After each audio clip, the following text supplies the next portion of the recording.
તો હવે આવી જ રહ્યું છે એક ઇવેન્ટ છે જ આપણે ડોમેસ્ટિકલી પણ ધ મેજર ઇવેન્ટ આપણે રાષ્ટ્રપતિ પદ યુએસનો પણ એક હવે ફિનિશ થતા જોઈ રહ્યા છે 47th પ્રેસિડેન્ટ તરીકે ડોનાલ્ડ ટ્રમ્પે શપથ લીધા પણ પહેલે જ દિવસે થોડી સિક્સર્સ પણ મારી છે. હવે જોવાનું રહ્યું કે કઈ રીતના આગળ એમાં કામકાજ થાય છે.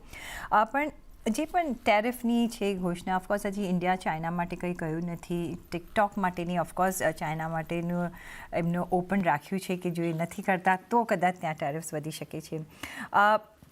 ઓઇલ સ્પેસ પર ઓફકોર્સ એમને કહ્યું છે કે ઇટ વુડ બી ફૂલ, એ લોકો ફૂલ પ્રોડક્શન કરશે.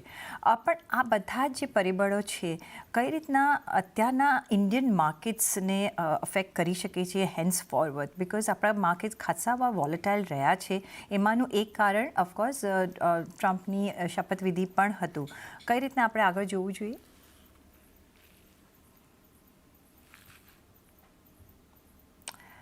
વૈભવભાઈ અનમ્યુટ કરવું પડશે.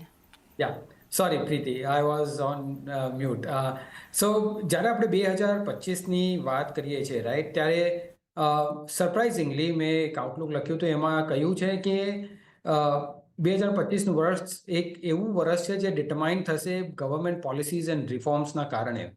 Now it is very surprising to have this kind of headline in this title of my piece, purely because કે 9 વર્ષ 10 વર્ષ પછી જે કરંટ ડિસ્પેન્સેશન છે તો વાય આર વી સેઇંગ કે after a very consistent track record we are saying again the same thing about government policies and reforms.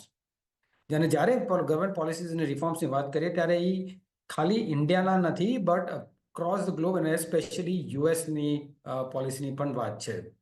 અને જ્યારે યુએસની પોલિસીની વાત કરીએ તો આપણે જોયું છે કે 3 કે 4 મુખ્ય પોઈન્ટ્સ અગર ગણીએ તો વન છે ડેફિનેટલી ટેરિફ્સ, જે બહુ જ ઘણીવાર ડિસ્કસ થયું છે. બીજું છે ઓઇલ ડ્રિલિંગ. ત્રીજું છે કે they want to probably bring the industry back. અને last but not the least કે કોર્પોરેટ ટેક્સ પણ એ લોકોને ઘટાડવો છે. તો ઓલ ઇન ઓલ મને લાગે છે કે જે પણ સ્ટેપ્સ યુએસ ગવર્મેન્ટની થવાના છે, I think it will only make US much stronger going forward. અને દેટ ઇઝ વાય આપણે થોડુંક રિફ્લેક્શન જોયું છે કે યુએસ ડોલર પણ થોડું સ્ટ્રેન્થન થયું છે. સેકન્ડલી, જ્યારે આપણે લોકલ પોલિસીસની વાત કરીએ અને ખાસ કરીને આપણું જે બજેટ આવી રહ્યું છે એ અતિ મહત્વનું રહેશે. ઓફકોર્સ એવરી બજેટ ઇઝ મહત્વનું, બટ આ એક એવું બજેટ રહેશે જે આઈ થિંક એક આપણને પોલિસી ડિરેક્શનની ની તરફ લઈ જશે ઇન ટર્મ્સ ઓફ કઈ બાજુ જવું છે.